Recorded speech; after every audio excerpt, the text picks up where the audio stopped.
Hi guys, in the previous videos we learned what the knife Bayes classification algorithm is and how it works. But if you've watched the previous videos, you'll notice that there's a problem in the knife Bayes algorithm that I've explained earlier, right? The thing is, it works very well for categorical and for binary values, right? Binary is where your values are 1 or 0. So the examples that I took in the previous video was for text classification, where you have to find the probability of a class is equal to 1, given the features that are words 1, words 2, all the way to words n, right? This can be any class.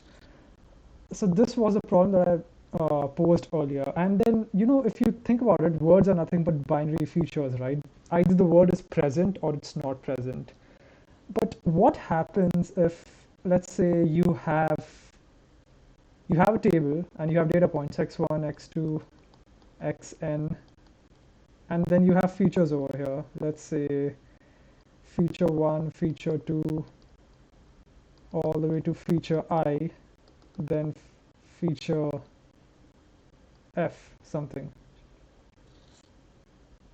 feature z something, okay? So what do you do if, let's say, this feature I, what do you do if this is a real value? What do you do if the value is a real value between between a range of numbers? But let's say it's a value between 120 and 240. It can be any value between 120 and 240. It can be 120.86. It can be 180.94. What do you do if your values in feature I are is a real value? How do you use the knife Bayes algorithm there? So this is another scenario where we come back to the world of assumptions. We go with something called the Gaussian knife Bayes. This is available in sklearn. Sklearn is a very popular machine learning library in Python. And what the Gaussian knife Bayes algorithm assumes is that if your feature is a feature of real values, it forms a Gaussian distribution, which is the bell curve, okay? Right? So let's just say I'm dividing my data set into two parts. The first part is xi, sorry, not xi. The first part is it's y1, okay, where the value is equal to 0, and then yi, the value is equal to 0, and the second part of the data set is all the data points where my class is equal to 1, okay? So I've divided my data set into two parts. The first part is where all the classes for all the data points is 1, and the second part is all the classes where the data point is all the data points where the class is 1. The first one is 0. I'm getting a little confused here. So I hope you got the point. So what I'm going to do is I'm going to take the feature fi, and I'm only going to take the data points where the feature fi has a real value and the class is equal to 0, okay? So all the features, all the data points in this upper part of the data set have the class 0, right? So I'm going to do that. I'm going to take feature I and I'm going to draw a distribution, okay? This is only for the classes where yi equals 0.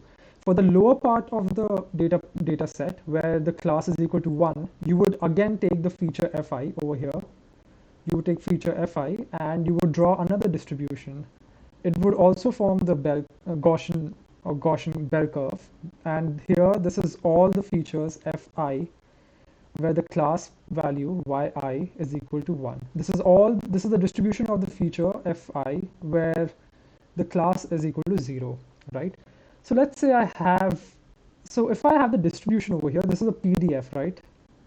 If I have the distribution and if I get a value, I can very easily see that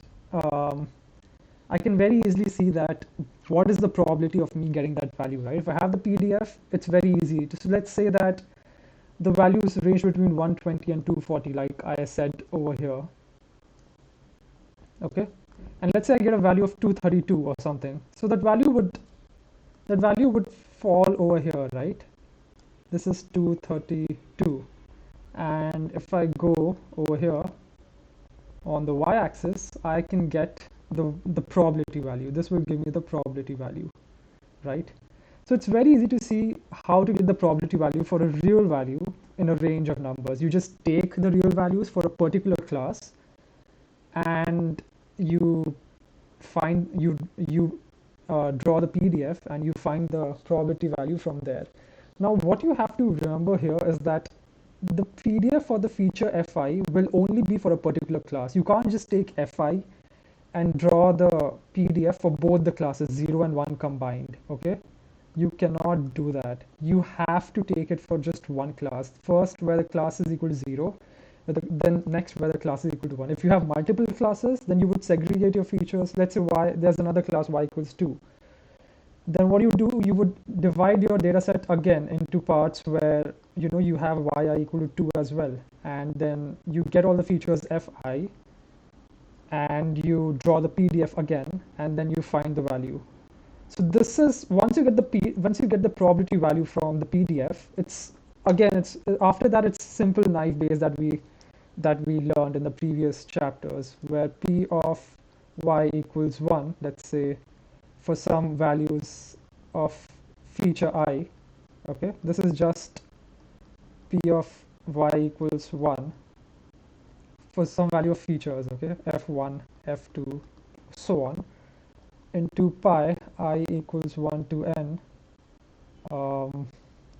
p of fi given y equals 1. And here when you get fi, which is this particular real valued feature, you just draw the PDF, you get the probability value from that PDF from the y-axis, and you put it here and you just multiply. It's the same after that. So I just wanted to explain how to handle real values using the knife Bayes algorithm. And I'll stop the video here.